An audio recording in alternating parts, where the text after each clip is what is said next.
Assalamualaikum warahmatullahi wabarakatuh. Yang terhormat Bapak Dr. Kartono, MSI, selaku tutor mata kuliah Sejarah dan Filsafat Matematika, juga teman-teman semuanya.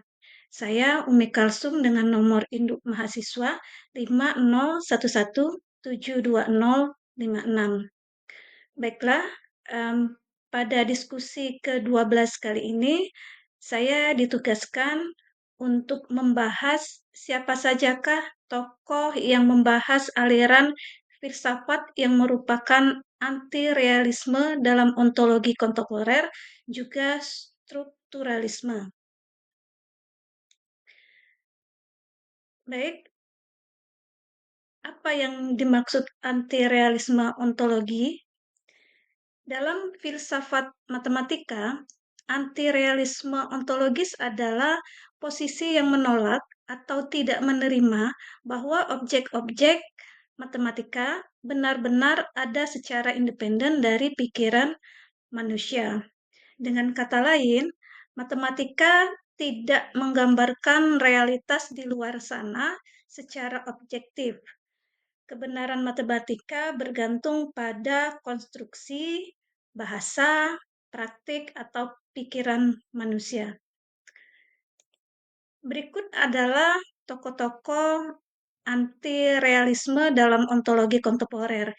Yang pertama itu ada tokoh Hartry Field. Beliau adalah tokoh utama dalam fiksionalisme matematika. Dalam ontologi matematika kontemporer, beliau mengklaim bahwa objek matematika seperti bilangan tidak ada secara independen dan pernyataan matematika dianggap sebagai fiksi yang berguna atau hanya memiliki nilai kebenaran objektif yang kosong karena subjeknya tidak ada. Berikutnya ada tokoh yang kedua yaitu Hilary Putnam. Hilary Putnam ini dari tahun 1926 sampai dengan 2016, beliau adalah seorang kritikus utama dari realisme metafisik. Realisme internalnya menyatakan bahwa realitas hanya dapat dibicarakan atau dipahami relatif terhadap skema konseptual atau teori tertentu. Objek tidak ada terlepas dari skema konseptual. Berikutnya ada tokoh yang ketiga yaitu Charles Chihara. Charles Chihara pada tahun 1990 berupaya menggantikan pembicaraan tentang himpunan dengan pembicaraan tentang kalimat terbuka, yaitu kalimat di mana suatu term tunggal digantikan oleh suatu variabel. Menurut Chihara, bahwa kuantor-kuantor biasa seperti kuantor untuk semua X dan juga kuantor untuk terdapat suatu X itu menandakan komitmen ontologis. Selanjutnya, tokoh yang keempat itu ada Burgess dan Rosen. Burgess dan Rosen ini ada dalam A Subject with No Object pada tahun 1997 yang ditulis oleh John P. Burgess dan Gideon Rosen menyajikan penjelasan kritis yang terperinci tentang program-program untuk mengembangkan matematika tanpa referensi ke objek-objek abstrak seperti bilangan dan himpunan. Burgess dan Rosen ini menyebutkan bahwa mata rantai penting dalam argumen nominalis adalah apa yang dikenal sebagai teori kausal. Sebagai teori kausal pengetahuan, suatu tesis umum bahwa kita dapat mengetahui apapun tentang sembarang objek-objek kecuali jika kita memiliki koneksi kasual dengan sekurangnya. Contoh-contoh dari objek tersebut. Tokoh berikutnya, yang kelima, itu adalah Jody Azouni. Azouni ini fokus utamanya adalah metaphysical um, might, mathematical practice pada tahun 1994 adalah sifat dari referensi dan kebenaran dalam matematika. Perkara-perkara ontologi terletak tidak jauh dari tahapan pusat, karena seseorang tidak dapat menentukan sifat referensi tanpa penjelasan tentang apa yang kita rujuk itu. Untuk mendeskripsikan praktis matematika deduktif, Azauni mengajukan apa yang disebut suatu open-ended family of postulate system, di mana uh, sistem itu diambil berdasarkan konsensus di dalam komunitas matematika dan sains. Tokoh anti-realisme dalam ontologi kontemporer yang terakhir, yang keenam, itu adalah Marc Balaguer. Di dalam buku Platonism dan Anti-Platonism, beliau menyimpulkan tiga, yaitu yang pertama, terdapat tepat satu versi yang dapat dipertahankan Platonisme yang disebutnya sebagai realisme dalam ontologi. Kesimpulan yang kedua, yaitu terdapat suatu versi yang dapat dipertahankan dari anti-Platonisme atau nominalisme, yaitu tidak ada jalan untuk menentukan apakah objek-objek matematis itu ada atau tidak. Kesimpulan yang ketiga, dilema epistemik, disebabkan oleh ketiadaan fakta tentang perkara apakah objek matematis itu ada atau tidak. Selanjutnya, saya akan memaparkan tokoh-tokoh dalam filsafat strukturalisme. Tapi terlebih dahulu, saya akan memaparkan apa itu filsafat strukturalisme. Strukturalisme adalah aliran filsafat yang menyatakan bahwa yang paling penting dalam memahami suatu fenomena bukanlah objek-objek individualnya, tetapi struktur, pola hubungan, dan posisi setiap bagian dalam keseluruhan. Adapun tokoh-tokoh strukturalisme itu, yang pertama ada Paul Benacerraf, yang terkenal tulisannya itu adalah What Numbers Could Not Be. Beliau adalah salah satu filsuf matematika paling berpengaruh pada abad ke-20. Tulisannya menjadi dasar diskusi besar dalam filsafat matematika. Dalam artikelnya ini, Benacerraf menunjukkan bahwa angka bukanlah objek tertentu.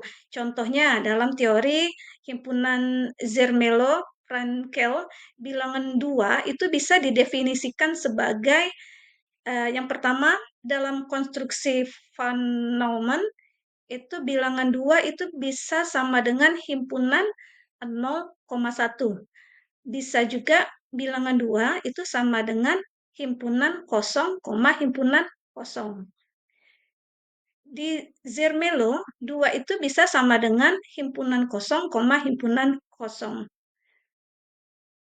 Kesimpulannya, bahwa matematika tidak membutuhkan komitmen ontologis kuat terhadap bilangan sebagai benda. Yang penting bukan apa bilangan itu, tetapi struktur hubungan antar bilangan. Yang kedua, tokoh strukturalisme yang kedua itu adalah Geoffrey Hellman.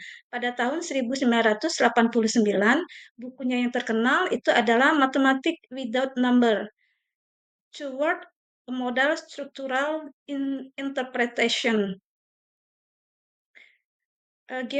Geoffrey Hellman adalah salah satu filsuf matematika kontemporer yang sangat berpengaruh, terutama melalui bukunya yang terbit pada tahun 1989 tersebut. Inti pemikiran Hellman itu adalah mengembangkan strukturalisme modal atau modal strukturalism Itu adalah sebuah aliran yang menggabungkan, yang pertama itu adalah strukturalisme. Matematika berbicara tentang struktur, bukan objek. Yang kedua itu adalah logika modal, yaitu menggunakan operator secara mungkin dan secara perlu. Yang ketiga adalah aliran yang menggabungkan anti-realisme ontologis, atau tidak perlu meyakini keberadaan entitas matematika sebagai objek abstrak. Selanjutnya yang ketiga ada tokoh Michael Resnick. Karyanya yang terkenal itu pada tahun 1997 adalah Mathematics as a Science of Pattern. Nah, Michael Resnick sendiri adalah salah satu tokoh utama dalam strukturalisme matematika pada abad ke-20. Karya terpentingnya yaitu muncul pada tahun 1997 tadi, yaitu yang sudah saya sebutkan adalah Philosophy of Mathematics, di mana buku ini menjadi salah satu fondasi strukturalisme kontemporer. Resnick berpendapat bahwa yang pertama itu adalah matematika itu sama dengan ilmu pola.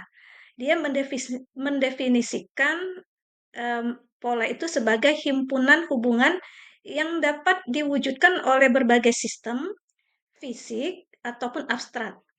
Pola dapat direalisasikan oleh himpunan, model fisik, diagram, sistem komputasi, dan juga struktur apapun yang mengisi relasi. Konsep utama Resnick ini yang kedua, itu adalah peran, bukan objek. Dalam strukturalisme Resnick, angka 2 itu bukan objek tertentu. Angka 2 adalah posisi kedua dalam pola deret bilangan natural. Yang ketiga, konsep utama dari Resnick itu sendiri adalah realisme struktural moderat. Resnick mengakui bahwa struktur bersifat nyata secara logis. Kemudian ada yang kedua itu adalah tetapi kita tidak perlu mengasumsikan bahwa objek abstrak sebagai entitas metafisik. Tokoh yang terakhir adalah Stewart Shapiro. Melalui bukunya melalui bukunya Philosophy of Mathematics, Struktur dan Ontologi. Buku ini merupakan salah satu karya paling penting dalam filsafat matematika pada abad ke-20. Yang pertama, aliran Shapiro ini adalah anti-rem strukturalism. Shapiro memperkenalkan dan mempertahankan anti-rem strukturalism, yaitu struktur matematika eksis secara mandiri, terlepas dari apakah ada objek atau dunia fisik yang mewujudkannya. Yang kedua, dia menyimpulkan objek matematika itu sama dengan position in structure. Menurutnya, bilangan, titik, fungsi, dan lain-lain bukan benda, tetapi posisi dalam suatu struktur. Contohnya, angka 2. Angka 2 itu sama dengan posisi kedua dalam struktur deret bilangan natural, bukan himpunan kosong, koma tak kosong. Yang ketiga, kebenaran matematika sama dengan kebenaran dalam struktur. Shapiro menegaskan bahwa pernyataan matematika benar jika benar di dalam struktur yang relevan, bukan karena objek tertentu ada sebagai entitas abstrak fisik seperti dalam Platonisme. Itulah keempat tokoh-tokoh strukturalisme.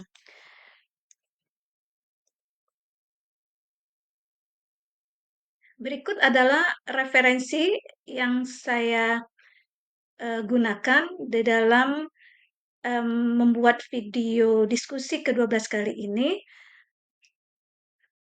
Apabila ada kekurangan dalam video saya kali ini untuk topik, memaparkan topik memaparkan topik tadi, saya mohon maaf dan saya siap menerima saran maupun kritik dari, Bapak tutor, Pak Dr. Kartono, MSI, juga dari Bapak, Ibu semuanya. Baiklah, saya akhiri. Wassalamualaikum warahmatullahi wabarakatuh. Terima kasih atas perhatiannya.